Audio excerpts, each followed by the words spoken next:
ओम शांति।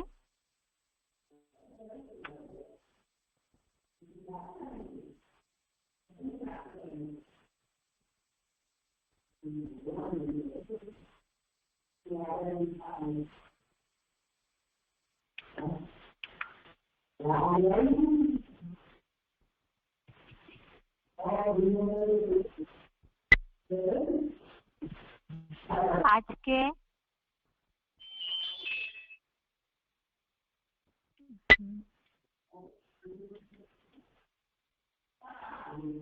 गीता श्लोक क्लास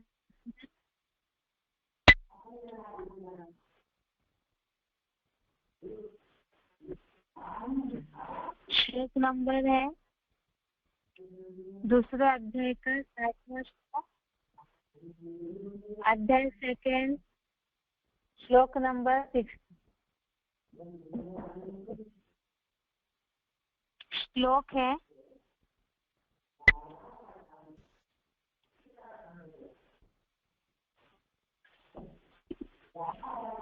यतो पुरुषस्य विपस्थितः इंद्रियाणि हरन्ति। श्लोक दोबारा यततो कौन्तेय स्थितः इंद्रियाणि समाधीनि हरन्ति प्रसुतं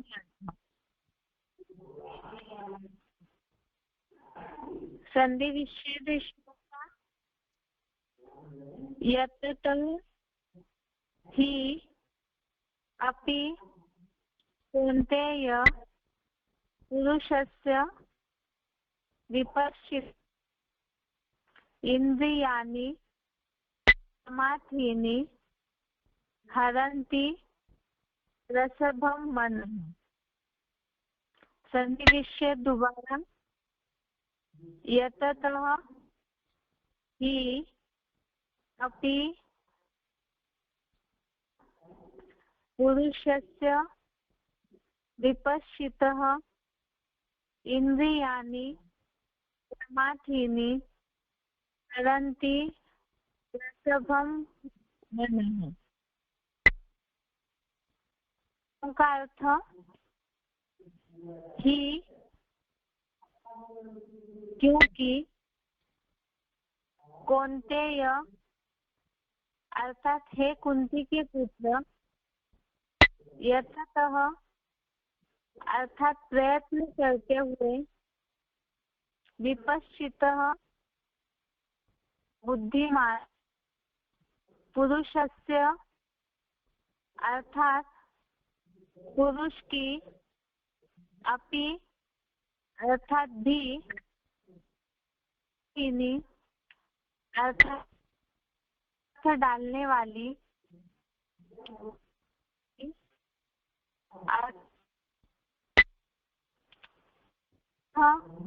अर्थात मन को प्रसभम अर्थात बलपूर्वक हरन्ति अर्थात खींच लेती है। शब्दों का अर्थ दोबारा ही अर्थात क्योंकि कौन्तेय के पुत्र यततः अर्थात प्रयत्न करते हुए मान पुरुषस्य अर्थात माथी से मत डालने वाली इंद्रिया मनः अर्थात मन को प्रसवम अर्थात बलपूर्वक हरन्ति अर्थात खींच लेती है। श्लोक का अर्थ है क्योंकि है कुंती के पुत्र प्रयत्न करते हुए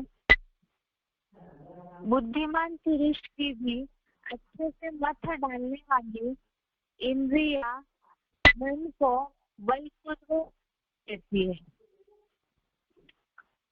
श्लोक का अर्थ दोबारा। क्योंकि है कुंती के पुत्र, प्रयत्न करते हुए बुद्धिमान पुरुष की भी अच्छे से मत डालने वाली इंद्रिया मत है। इस हफ्ते हमने जो भी श्लोक देखे हैं वो सारे स्थिर बुद्धि से रिलेटेड श्लोक है। इसमें जैसे कि पहले बात चल रही थी कि न आनंदित होना है न द्वेष, ऐसे जो योगी है रहती है। और ऐसे ही स्थिर बुद्धि के लिए खास बताया है कछुआ जैसे कर्म करने के बाद भी वो अपने इंद्रियों को समेट लेता है। अभी पुरुषार्थी जीवन में जिन्हें मनुष्य तन मिला हुआ है उनके लिए तो ये संभव नहीं है।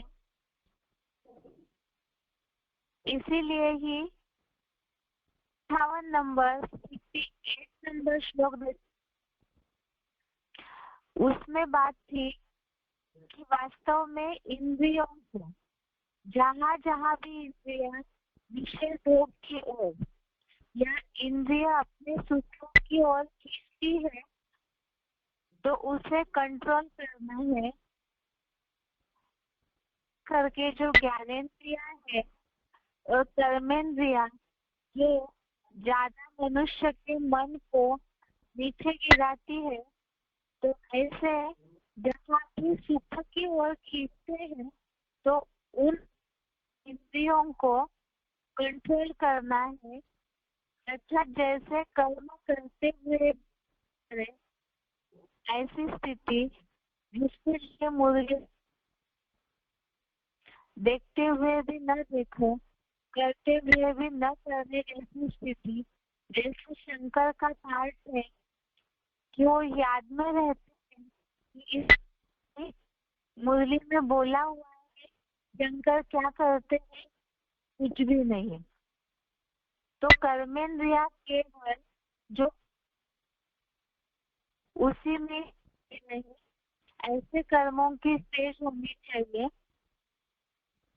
जैसे कल का श्लोक हमने देखा 59 नंबर श्लोक, उसमें बात आई थी कि जो विषय भोग त्यागी देहधारी पुरुष के दोष हटते हैं।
भोग त्याग बात चल रही थी, नेटवर्क प्रॉब्लम के कारण बीच में बात चल रही थी। कल का श्लोक हमने जैसे देखा है कि विषय भोग त्यागी देहधारी भोग विशेषता हटते हैं, यानी रस लेने की नहीं हटती। और राजयोगी की तो आसक्ति भी कलातीत अतीन्द्रिय सुख के परमार्थ को देखकर पूरी ही हट जाती है। स्थिर बुद्धि होने के लिए सहज राजयोग का पुरुषार्थ कर रहे हैं, और ये जो धर्म युद्ध कर्म युद्ध की भूमि है, इसमें खास जरूरी है कि आत्मस्थिर होना, बुद्धि दृढ़ता पूर्वक स्थिर होना, और तभी ही इस युद्ध में कर सकते हैं। और जरूरी है जो बताया इंद्रियों को कंट्रोल करना, मन सहित जो भी ज्ञानेंद्रिया है और कर्मेंद्रिया है उन सभी कंट्रोल करना जरूरी है। इसे ही बताया जैसे अंतर्मुखी सदा सुखी। मन के टॉपिक में हमने इन बातों को समझा था। वास्तव में सारी इंद्रिया जो है वो बहिर्मुखी है, अर्थात बाहर को ज्यादा देखती है, आती है, बाहरी सुख लेना शुरू करते हैं। वो तो अल्पकाल का सुख है, मूल्यों में भी शुभ इन कुछ भी दिखाई देता है वो सब, लेकिन इस बात ज्ञान बुद्धि में न होने के कारण भले ही पुरुषार्थी जी चल रहे हैं तो भी बाहर मुखी होकर के जहाँ तक प्रैक्टिस हो चुकी है चलने की, तो जो अतीन्द्रिय सुख की अनुभूति होनी चाहिए वो अनुभूति नहीं हो पाती है। इसीलिए खास उदाहरण दिया का। उसके अलावा जैसे 59 नंबर श्लोक 59 नंबर श्लोक में बात आई, ये बात जिनके बुद्धि में बैठ जाती है पुरुषार्थी जीवन में, इस कर्म युद्ध इंद्रियों को कंट्रोल करने से ही या उसके जो सुख है अल्पकाल के उस पे बुद्धि रमन नहीं करेगी तो ही पुरुषार्थी जीवन में बुद्धि में स्थिरता आएगी। तो ऐसे को कंट्रोल करना शुरू करते हैं, ऐसा पुरुषार्थ भी शुरू करते हैं। लेकिन असली स्थिरता कब आएगी? जो बताया कि पूर्व अनुभूतियों वाली मानसिक आसक्ति हटना जरूरी है। जैसे कल तो नेटवर्क प्रॉब्लम के कारण हो सकता है कईयों को आवाज स्पष्ट नहीं आया होगा।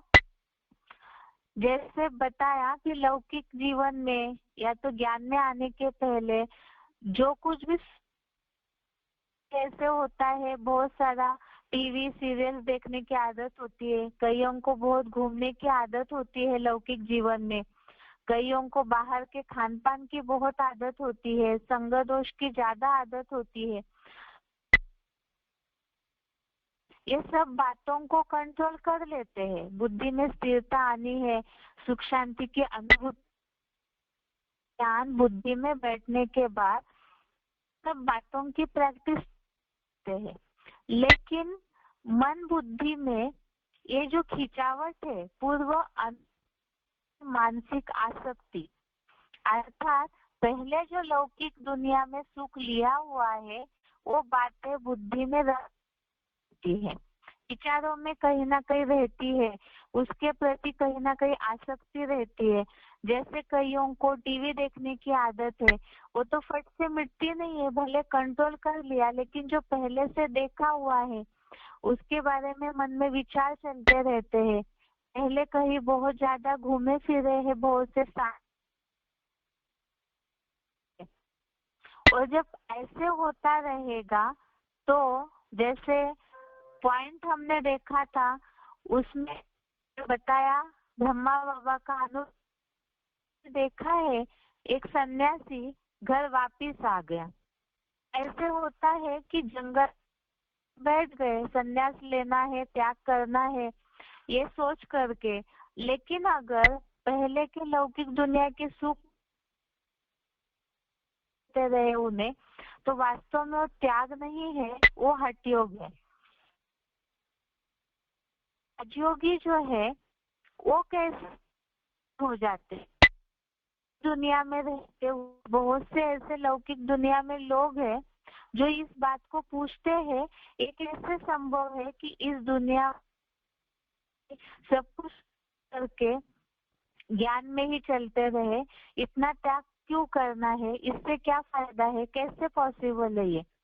तो इसी के लिए बताया, हठ योगियों के लिए ये मुश्किल है जिन्होंने हठ पूर्वक जबरियन इस तरह से त्याग किया है।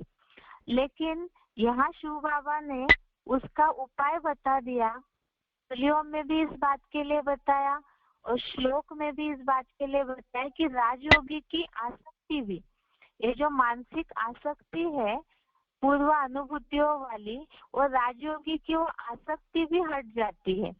क्यों हट?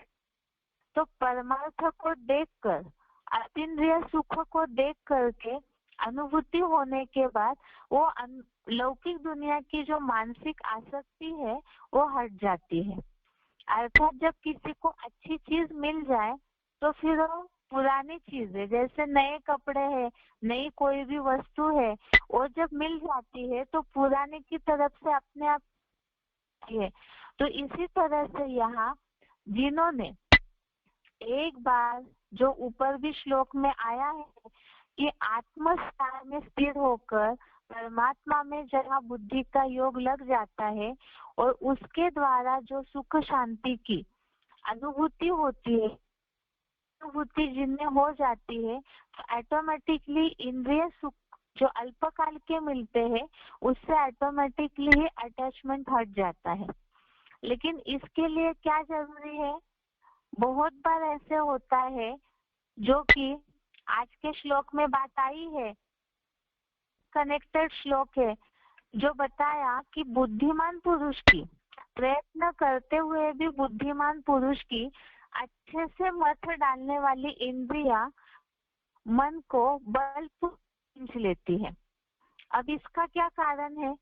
इतना सब महत्व समझ में आ गया कि वास्तव में इस युद्ध भूमि में, कर्मों की भूमि में करते हुए भी नहीं करना, कंट्रोलिंग पावर होनी चाहिए, इंद्रिय सुखों में बुद्धि नहीं जानी है, अंतर्मुखी सदा सुखी बनना है, पूर्व अनुभूतियों को याद नहीं करेंगे, तब ही अतीन्द्रिय सुख की अनुभूति होगी।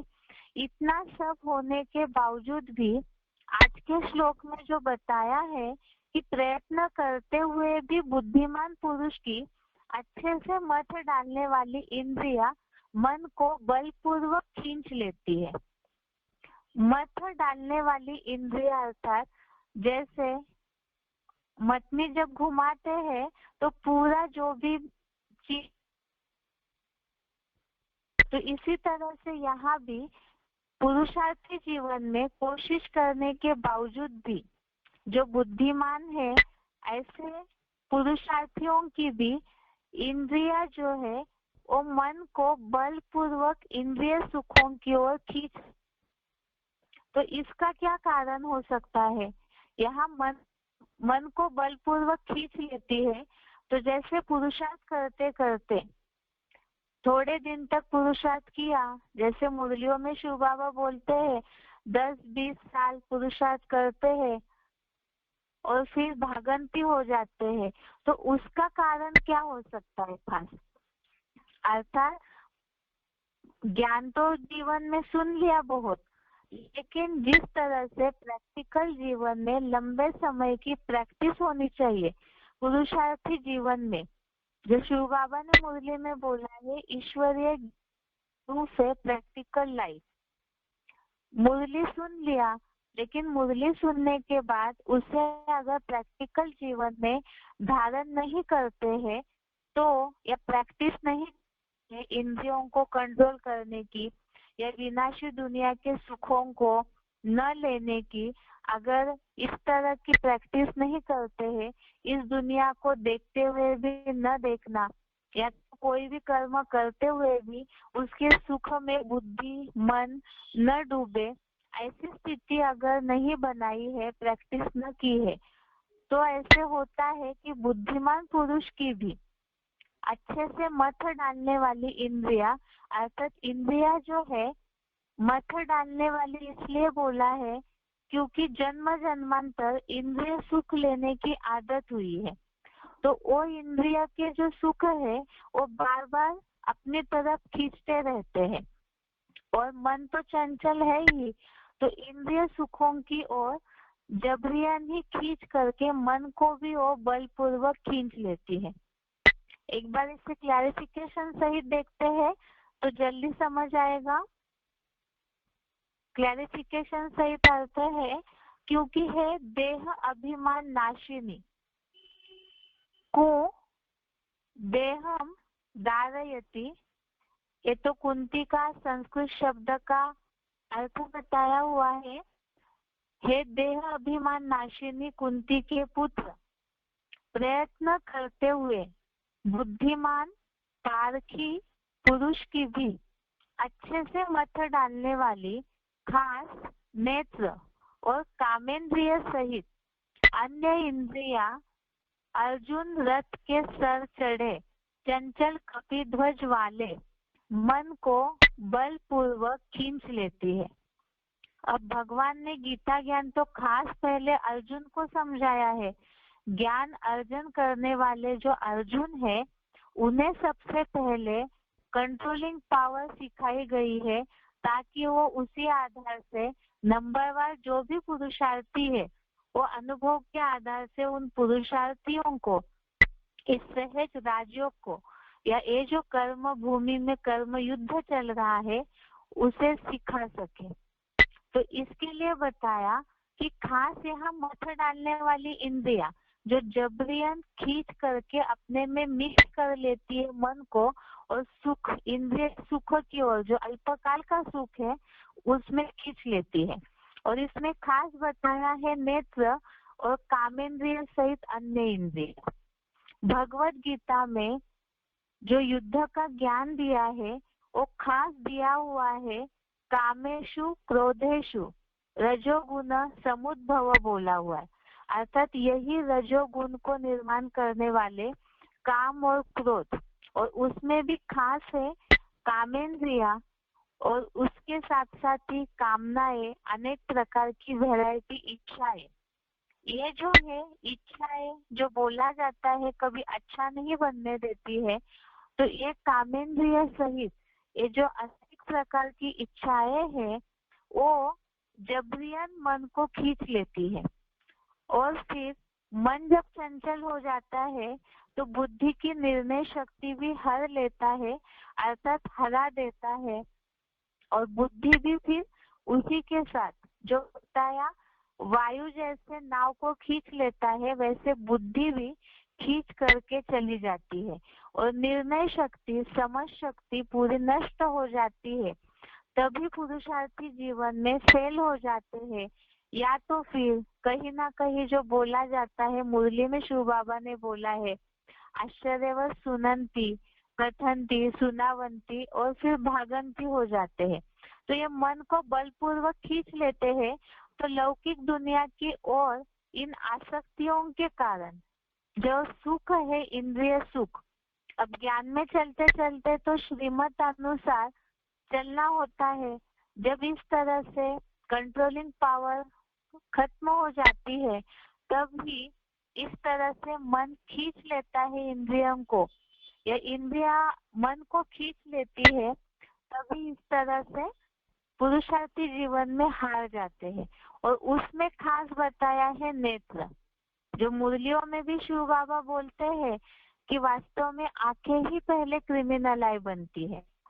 अब इसका मतलब क्या है, आंखों को बंद करके चले, या तो जैसे कान है, कान तो खुले हैं, आंखें तो बंद भी कर सकते हैं, लेकिन कान कान कैसे बंद करेंगे? मुख है, जीभ है, मुख है तो बोलेंगे ही, संद जो भी संपर्क में आते हैं उनसे।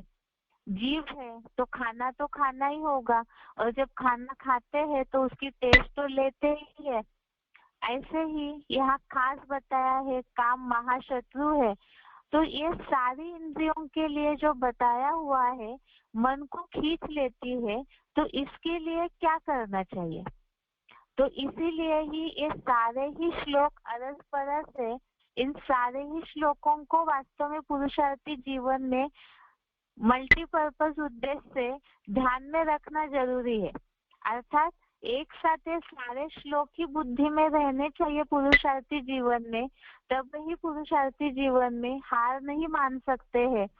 जैसे बताया नेत्र है, अब चलेंगे तो आंखों से देखेंगे ही, लेकिन जैसे इसके लिए शिव बाबा उदाहरण देते हैं कि अगर कोई महबूब और महबूबा का कि वो इतना याद में डूब जाते हैं कि उनको रास्ते से चलते हुए भी कोई भी दिखाई नहीं देता है। अर्थात शिव बाबा जो है, जो मुरलियों में शिव बाबा बोलते हैं कि एक आंख में सुख धाम, एक आंख में शांति धाम, और वो दोनों भी धाम वास्तव में जो परम धाम है हमारे लिए, साकार में निराकार का मेल, वही बुद्धि का ठिकाना है। तो आंखों में सदैव अगर वो अव्यभिचारी रूप समाया हुआ है तो इस दुनिया की कोई भी चीज आकर्षित नहीं करेगी। इसी तरह से ही वास्तव में इच्छाएं अच्छा बनने नहीं देती है।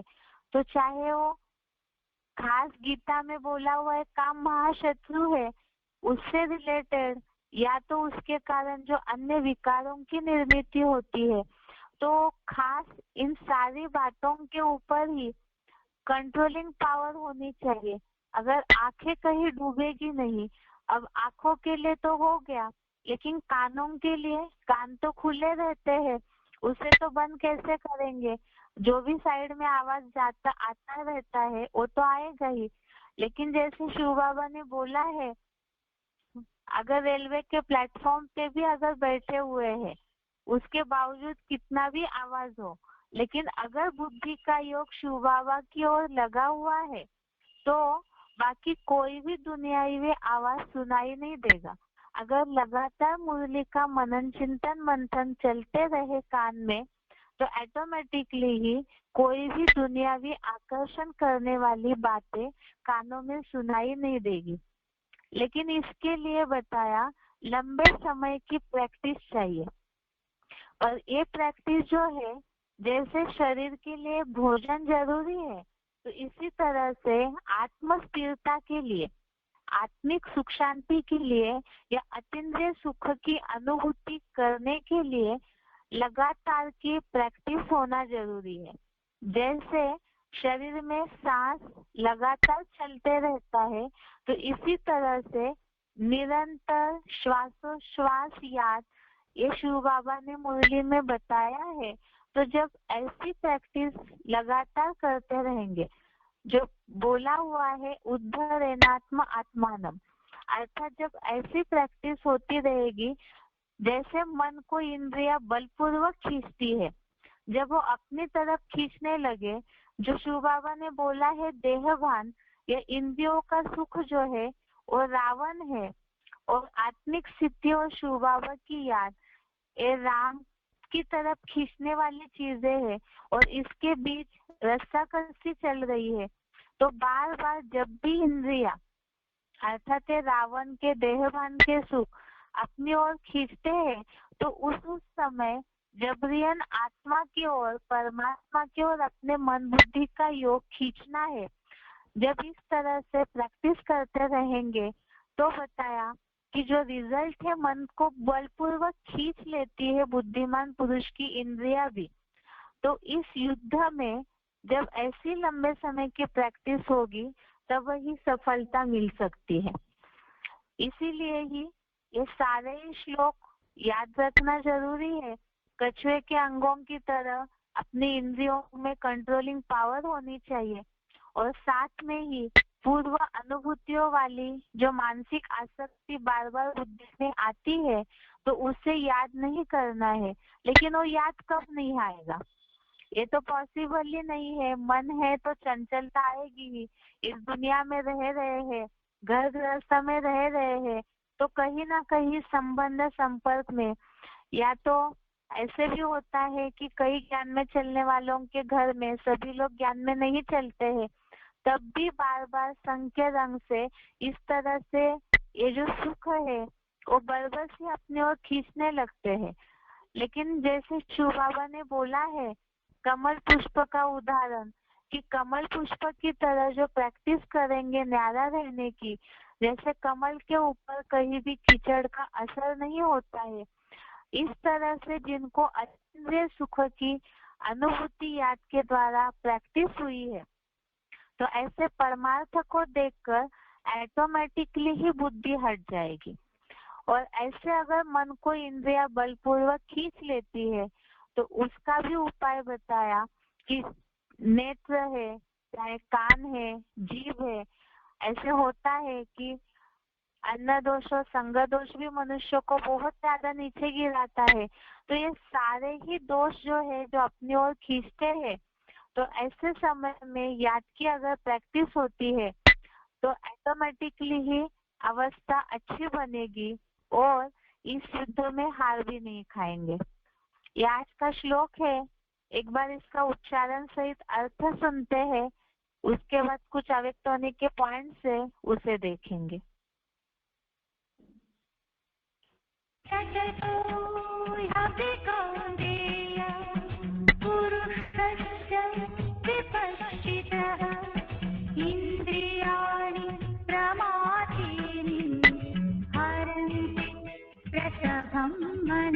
क्योंकि हे देहाभिमान नाशिनी कुन अथवा देहम दारिति कुंती के पुत्र, प्रयत्न करते हुए बुद्धिमान पाठी पुरुष की भी अच्छे से मत डालने वाली, खास नेत्र और कामेंद्रिय सहित अन्य इंद्रियां अर्जुन रथ के सर चढ़े चंचल कपिध्वज की तरह मन को बलपूर्वक खींच लेती है।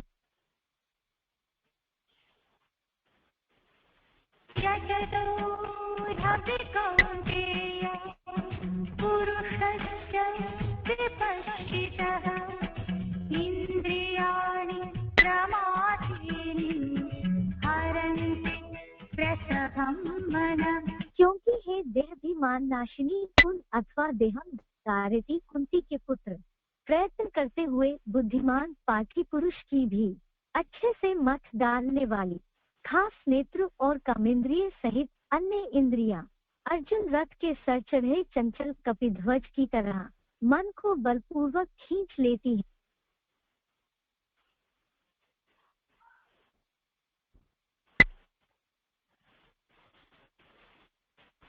अभी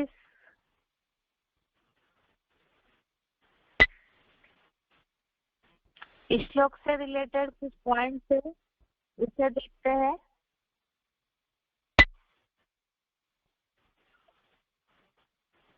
मुरली तारीख है 7/89, मुरली डेट 23 जुलाई 89। जब कोई किसके नाम में फंस पड़ते हैं तो बाप समझाते हैं यह क्रिमिनलाइज है, इसलिए बाप कहते हैं हर एक अपनी अवस्था को देखे, बड़े बड़े अच्छे महारथी अपने को देखे, हमारी बुद्धि किसके नाम रूप में जाती तो नहीं है, फलानी बहुत अच्छी है, यह करे, कुछ अंदर में आता है, यह तो बाबा जानते हैं। इस समय संपूर्ण सिविल आइज कोई है नहीं, वह तो बिल्कुल जो पास विद ऑनर 8 रत्न है उनकी ही इस समय सिविल आइज हो सकती है, 108 भी नहीं। जरा भी चलायमानी न आए बहुत मुश्किल है। कोई विरले ऐसे होते हैं। आंखें कुछ न कुछ धोखा जरूर देती है। तो ड्रामा जल्द किसकी सिविल आइज नहीं बनाएगा। खूब पुरुषार्थ कर अपनी जांच करनी है। कहा हमारी आंखें धोखा तो नहीं देती है। विश्व का मालिक बनना बड़ी ऊंची मंजिल है। अपनी संभाल रखनी है। बेहद के बाप को भी सच कभी नहीं बताते हैं। कदम कदम पर भूलें होती रहती है। थोड़ा भी उस क्रिमिनल दृष्टि से देखा भूल हुई फौरन नोट करो। 10-20 भूलें तो रोज ही करते होंगे। जब तक अभूल न बने, परंतु सच कोई बताते थोड़े ही है। पॉइंट दोबारा। मुरली डेट 23 जुलाई 89। जब कोई किसके नाम रूप में फंस पड़ते हैं तो बाप समझाते हैं यह क्रिमिनलाइज है। इसलिए बाप कहते हैं हर एक अपनी अवस्था से देखे। बड़े बड़े अच्छे महारथी अपनों को देखे। हमारी बुद्धि किसके नाम रूप में जाती तो नहीं है। फलानी बहुत अच्छी है, यह करे, कुछ अंदर में आता है। यह तो बाबा जानते हैं। इस समय संपूर्ण सिविल आइज कोई है नहीं। वह तो बिल्कुल जो 5 विद ऑनर 8 रत्न है, उनकी ही इस समय सिविल आइज हो सकती है। 108 भी नहीं। जरा भी चलाए माने नहीं आए, बहुत मुश्किल है। कोई विरले ऐसे होते हैं। आंखें कुछ न कुछ धोखा जरूर देती है। तो ड्रामा जल्द किसकी सिविल आइज नहीं बनाएगा। खूब पुरुषार्थ कर अपनी जांच करनी है। कहा हमारी आंखें धोखा तो नहीं देती है। विश्व का मालिक बनना बड़ी ऊंची मंजिल है। अपनी संभाल रखनी है। बेहद के बाप को भी सच कभी नहीं बताते हैं।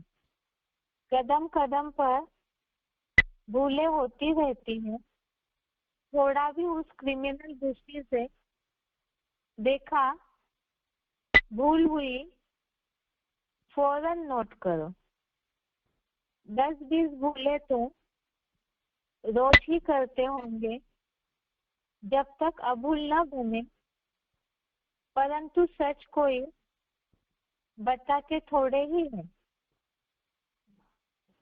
आगे का पॉइंट।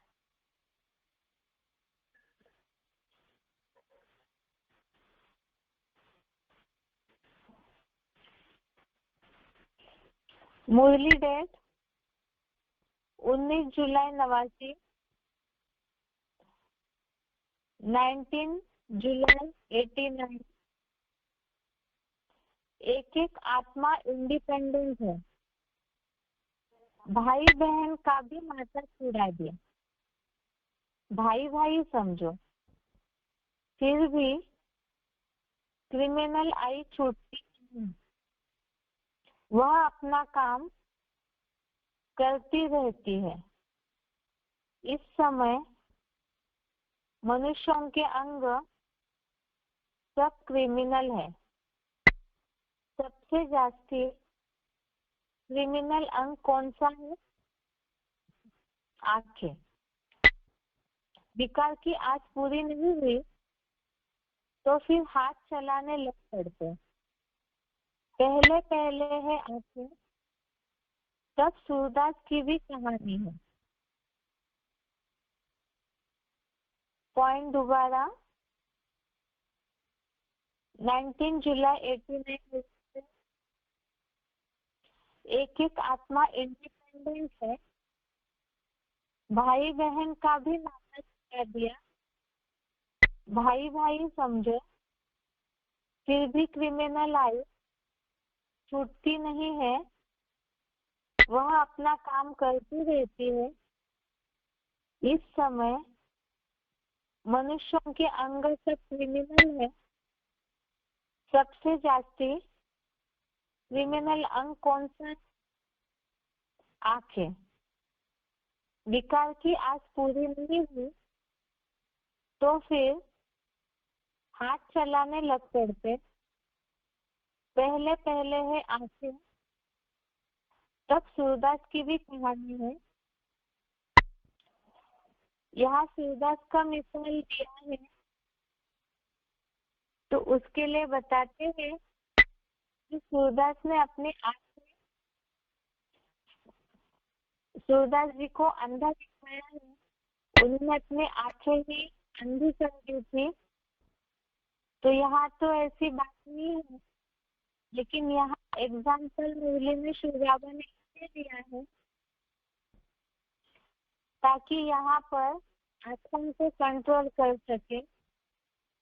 जैसे श्लोक में आया है कि नेत्र जो है और कामेंद्रिया मन को खींच लेती है। तो जैसे बताया कि आंखें अगर धोखा देती है तो फिर और इंद्रिया भी चंचलता करने लग जाती है। आगे का पॉइंट है अव्यक्तवाणी तारीख 5 जून 77, 5 जून 77। अभी तक भी बहुत बच्चों की कंप्लेंट है कि दृष्टि चंचल होती है, वह दृष्टि खराब होती है। क्यों होती है? जबकि बाप का फरमान है लौकिक देह अर्थात शरीर में अलौकिक आत्मा को देखो, फिर देह को देखते क्यों है? अगर आदत कहते हो, आदत से मजबूर हो, वह अल्पकाल के किसी न किसी रस में वशीभूत हो जाते हैं, तो इससे सिद्ध है कि आत्मा परमात्मा प्राप्ति के रस में अभी तक अनुभवी नहीं है। पॉइंट दोबारा, अव्यक्तवाणी डेट 5 जून 77। अभी तक भी बहुत बच्चों की कंप्लेंट है कि दृष्टि चंचल होती है, वह दृष्टि खराब होती है। क्यों होती है? जबकि बाप का फरमान है लौकिक देह अर्थात शरीर में अलौकिक आत्मा को देखो, फिर देह को देखो।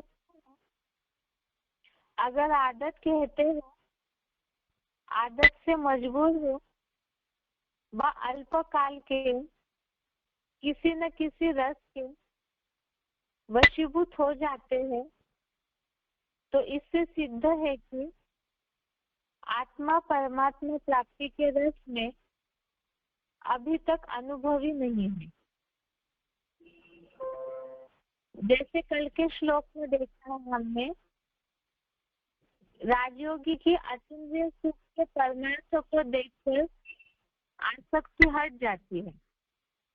अर्थात अगर अतीन्द्रिय सुख की अनुभूति नहीं है तो फिर जो इंद्रिय सुखों का रस है उसमें बुद्धि डूबेगी नहीं। आगे है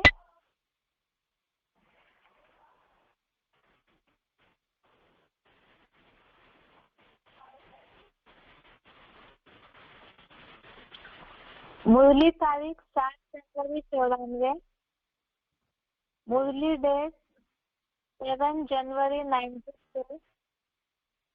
भाई भाई को देखे तो स्त्री को भी आत्मा के रूप में ही देखेंगे। क्रिमिनल आई होगी। मनसा तूफान तब आते हैं जब तुम भाई भाई की दृष्टि से नहीं देखते हो। इसमें बड़ी मेहनत है, प्रैक्टिस अच्छी चाहिए। पॉइंट दोबारा, मुरली डेट 7 जनवरी 94। भाई भाई को देखो तो स्त्री को भी आत्मा के रूप में ही देखेंगे। क्रिमिनल आई होगी। मनसा तूफान तब आते हैं जब तुम भाई भाई की दृष्टि से नहीं देखते हो। इसमें बड़ी मेहनत है, प्रैक्टिस अच्छी चाहिए। अपनी स्त्री होते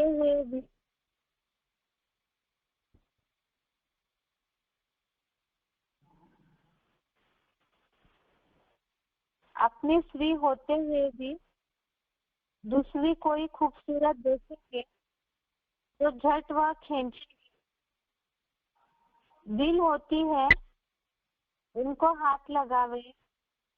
आंखें सबसे ज्यादा धोखा देती है। कोई गायन में होशियार होगी, श्रृंगार अच्छा होगा तो आंखें झट चलायमान हो जाएगी। तो जब ऐसी कोई स्त्री आदि सामने आती है तो किनारा कर लेना चाहिए। खड़ा हो देखना नहीं चाहिए। कोई को देखेंगे तो ख्याल आवेगा यह तो बहुत अच्छी है।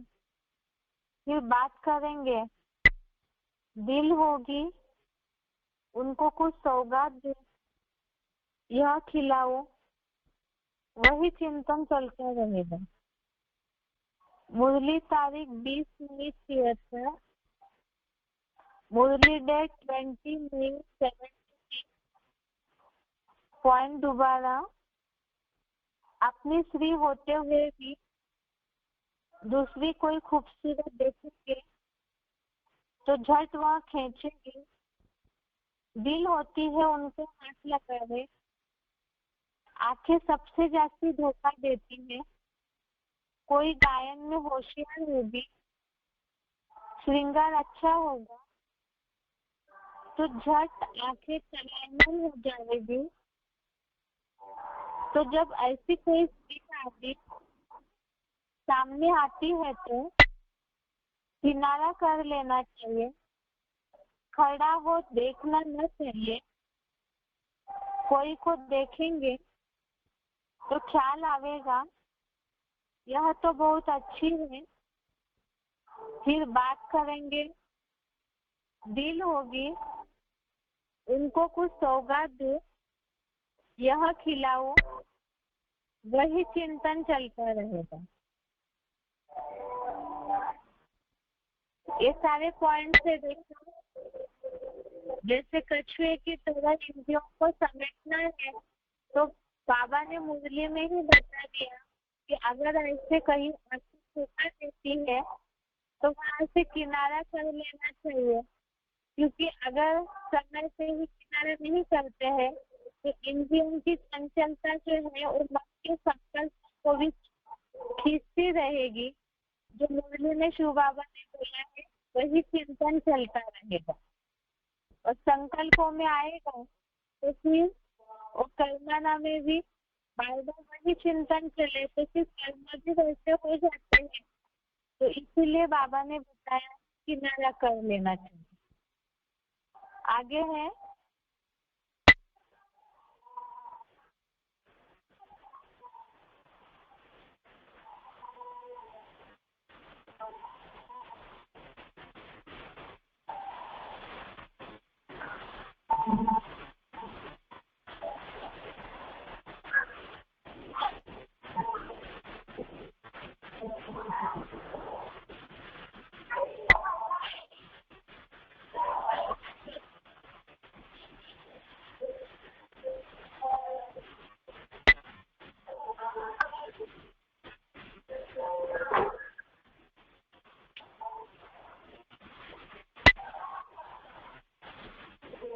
आगे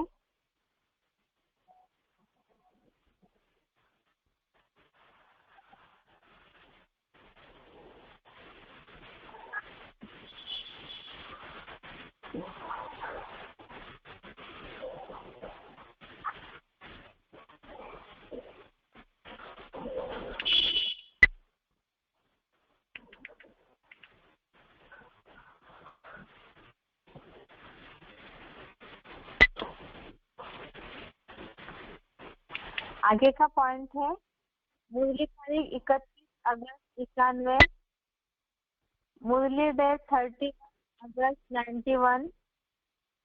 जब ग्रहचारी बैठती तो कितना नुकसान हो जाता है वह बाप जानते हैं। साहूकार गरीब गम बन सकते हैं, कारण तो होता है ना। बहुतों को बाबा समझाते भी रहते हैं, बच्चे नाम रूप में कभी नहीं फंसना, नहीं तो माया ऐसी है नाक से पकड़ खड्डे में डाल देगी। माया धोखा दे देगी, माया बड़ा धोखा दे देगी। आशिक माशूक यहाँ नहीं बनना है। तुम जानते हो सेंटर्स पर भी ऐसे माया के विघ्न बहुत पड़ते हैं, नहीं तो हमेशा मेल फीमेल एक दो के नाम रूप में फंसते हैं। इसलिए बाबा सावधानी देते हैं कि बच्चे माया बहुत फंसाने की कोशिश करेगी, लेकिन तुमको फंसना नहीं है। देह अभिमान में नहीं आना चाहिए। अपने को आत्मा समझ बाप को याद करना है। पॉइंट दोबारा, मुरली डेट 31 अगस्त 91। जब ग्रहचारी बैठती तो कितना नुकसान हो जाता है वह बाप जानते हैं। साहूकार गरीब बन पड़ते हैं, कारण तो होता है ना। बहुतों को बाबा समझाते भी रहते हैं, बच्चे नाम रूप में कभी नहीं फंसना, नहीं तो माया ऐसी है नाक से पकड़ खड्डे में डाल देगी। माया बड़ा धोखा दे देगी। आशिक माशूक यहाँ नहीं बनना है। तुम जानते हो सेंटर्स पर भी ऐसे माया के विघ्न बहुत पड़ते हैं, नहीं तो हमेशा मेल फीमेल एक दो के नाम रूप में फंसते हैं। इसलिए बाबा सावधानी देते हैं कि बच्चे माया बहुत फंसाने की कोशिश करेगी, लेकिन तुमको फंसना नहीं है। देह अभिमान में नहीं आना चाहिए। अपने को आत्मा समझ बाप को याद करना है।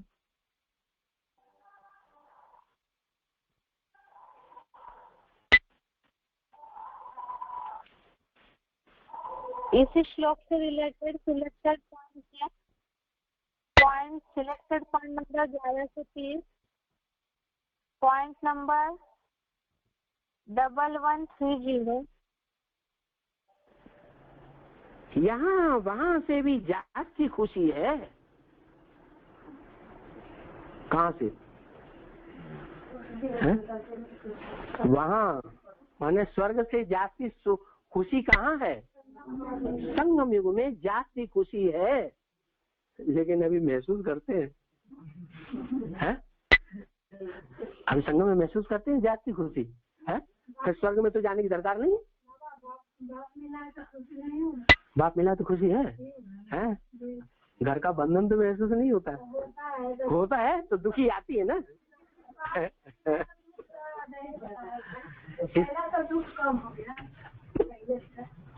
दुख कम, लेकिन दुख होता है ना, थोड़ा भी होता है, लेकिन स्वर्ग में थोड़ा सा दुख होगा। तो यही तो बताया कि वहां से यहाँ तुम्हारी खुशी जाती होनी चाहिए।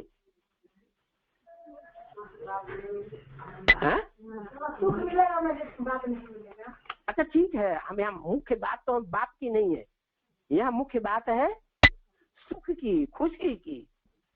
वहां दुख कभी होगा ही नहीं, स्वर्ग में ना खुशी होगी ही नहीं। लेकिन बाप कहते हैं वहां जितनी खुशी है उससे ज्यादा खुशी यहाँ महसूस होनी चाहिए। तो वो हो रही है, हाँ? हो रही है, झूठी बात बोलते हैं? हाँ, अभी कुछ कह रहे थे, अभी कुछ कहने लगी माता। नहीं, ये इशारा दिया कि बाप जब तुम्हारे सामने संपूर्ण प्रत्यक्ष हो जाएगा। क्या अभी तो कभी निश्चय होता है बाप के ऊपर और कभी अनिश्चय पैदा हो जाता है। कभी समझते हैं हमें बाप मिला और कभी ब्रह्मा कुमारियों के कहने से या दुनियादारी के लोगों के कहने से अनिश्चय पैदा हो जाता है। माया अनिश्चय पैदा करा देती है। तो कभी मिला कभी नहीं मिला, सदैव तो मिला नहीं मिला।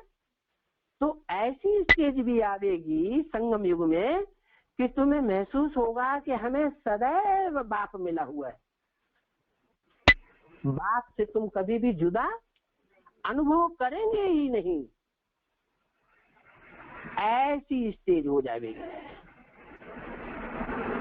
जब ऐसी तुम्हारी स्टेज हो जाएगी कि बाप सदैव तुम्हारे संग रहेगा, सदैव याद रहेगा, तब तुम्हारी ये स्थिति हो जाएगी संगम युग में कि तुम सदैव खुशी रहेंगे। जो स्वर्ग में सुख तुम अनुभव नहीं करेंगे उससे जाति सुख संगम में अनुभव करेंगे। तो संगम युग ऊंचा या सतयुग स्वर्ग ज्यादा ऊंचा? संगम युग ज्यादा ऊंचा। इसलिए संगम युग के नारायण की पूजा होती है, कथा होती है सत्यनारायण की। सतयुग के जो भी नारायण हैं उनको सत्यनारायण नहीं कहा जाता है। कहा जाता है वो सत्यनारायण नहीं है। संगम युग की महिमा सबसे जाती है, लेकिन हम बच्चे अभी अपना पूरा पुरुषार्थ नहीं कर पाए हैं। क्या अपने 63 जन्मों के पाप कर्मों को अभी हमने भस्म नहीं किया है। इसलिए जो अतीन्द्रिय सुख हमको अनुभव होनी चाहिए वो अभी अनुभव नहीं हो रहा है। एक बार अतीन्द्रिय सुख की अनुभूति अगर शुरू हो गई तो मुख में जो अच्छे अच्छे लड्डू पेड़ा खाने बनाने की चाव लगी रहती है, वो चाव उड़ जाएगी। आंखों से जो अच्छे अच्छे सुंदर चेहरे, सुंदर दृश्य देखने की ललक लगी रहती है, वो ललक खत्म हो जाएगी।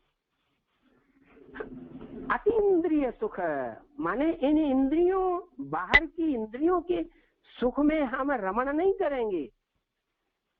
जो मन का सुख है, अंदर का सुख, जो हमें ईश्वर से ही प्राप्त होता है, ईश्वर की याद से, उसमें हम रमण करेंगे। इन आंखों से जो कुछ भी संसार में देखते हैं, बुद्धि में बैठा होगा ये सब विनाशी है। क्या इतनी ऊंची ऊंची महल माड़ियां अटारियां दिखाई पड़ रही हैं दुनिया में, अमेरिका में जाओ तो तबीयत खुश हो जाए। है? लोग जाते हैं ना, है? तो अभी तो आंखें ये अनुभव करती हैं यही स्वर्ग है। फिर क्या होगा? फिर चारों तरफ दुनिया में एटम बम फटेंगे। कभी ये शहर गर्त हुआ, कभी वो शहर ने नाबूद हुआ, कभी न्यूयॉर्क गड्ढे में गया, कभी लंदन गड्ढे में गया। ऐसी स्थिति जब हो जाएगी संसार में, तब तुमको सच्चा वैराग आवेगा। समझ में, बुद्धि में बात बैठ जाएगी कि इन आंखों से जो कुछ हम देखते हैं वो सब विनाशी है, ये सुख देने वाला नहीं है।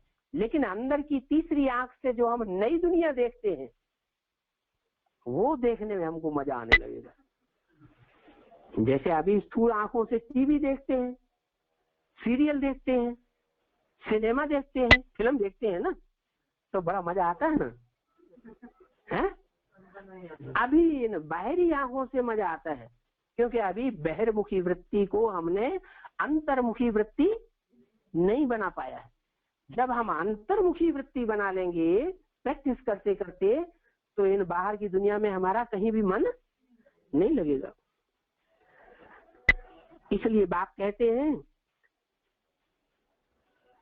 कि यहाँ की दुनिया में, संगम युग की दुनिया में वहां से भी जास्ती खुशी है, अगर तुम उस खुशी का रियलाइजेशन कर सको तो। क्यों? क्योंकि सतयुग में, स्वर्ग में बाप हमारा रक्षक नहीं होगा। होगा? है? वहां बाप रक्षक नहीं होगा। हम कितना भी चाहें तो भी हमारी आत्मा की कलाएं कम होती जाएंगी, आत्मा की शक्ति क्षीण होती जाएगी, हम नीचे गिरते जाएंगे। और यहाँ भल माया हमारे ऊपर बहुत अटैक कर रही है, घड़ी घड़ी अटैक करती है, फिर भी यहाँ हमारा रक्षक कौन है? बाप हमारा रक्षक है। हमें पक्का है, सर्टेन है कि हम ऊंचे उठने वाले हैं। क्या? कुछ भी हो जाए, लेकिन हम नीचे गिर करके नष्ट होने वाले नहीं है। विजय हमारा जन्म सिद्ध अधिकार है, क्योंकि बाप हमारा रक्षक है।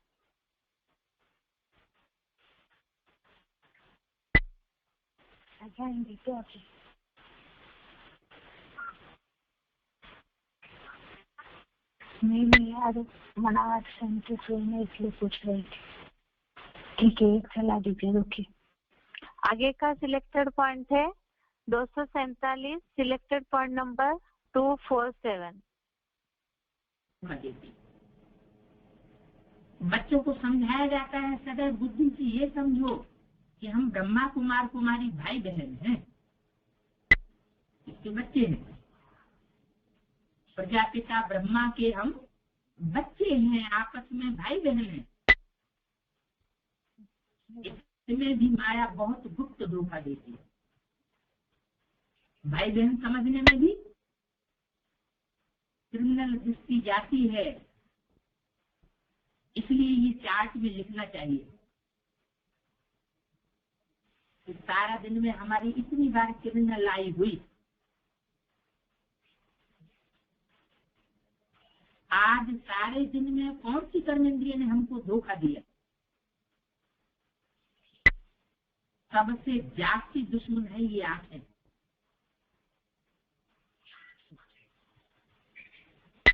जो जास्ती दुश्मन हो उसको क्या करना चाहिए? क्या कोशिश करनी चाहिए? उसको जास्ती कंट्रोल में रखने की कोशिश करनी चाहिए। ये लिखना चाहिए, फलानी को देखा, हमारी दृष्टि गई। सूरदास का भी मिसाल है ना, अपनी आंखें निकाल दी।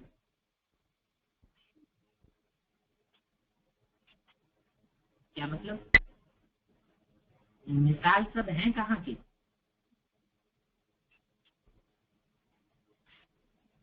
सूरदास ने अपनी आंखें निकाल दी।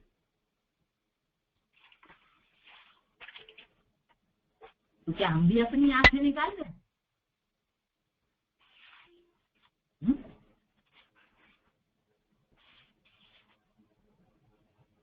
आंख निकालने की बात नहीं है। ऐसे भी नहीं कि किसी से बात करते हैं तो उसकी पेट की तरफ देखेंगे, इतना भी कायर नहीं बनना है। लेकिन क्या करना है? देखते हुए भी न देखना। हम अपने आप को आत्मिक दृष्टि में रखकर आत्मा को देखते हैं। अगर किसी से बात करनी पड़ती भी है तो अपनी जांच करेंगे तो आंखें धोखा जाती देती, पता चलेगा। मन सर्विस भी करते हैं परंतु आंखें बहुत धोखा देती हैं। इस दुश्मन को पूरी जांच रखनी, नहीं तो हमारे पद को भ्रष्ट कर देंगे। जो समझदार बच्चे हैं उनको अपने पास डायरी में नोट रखना चाहिए, फलाने को देखा तो हमारी दृष्टि गई, अपने को आके ही सजा दे। भक्ति मार्ग में भी पूजा के टाइम बुद्धि और तरफ भागती है तो अपने को चिट्ठी काटती है। तो जब कोई स्त्री आदि सामने आती है तो किनारा कर लेना चाहिए, खड़ा होकर देखना नहीं चाहिए। आंखें बहुत धोखा देने वाली है, इसलिए सन्यासी लोग आंखें बंद करके बैठते हैं।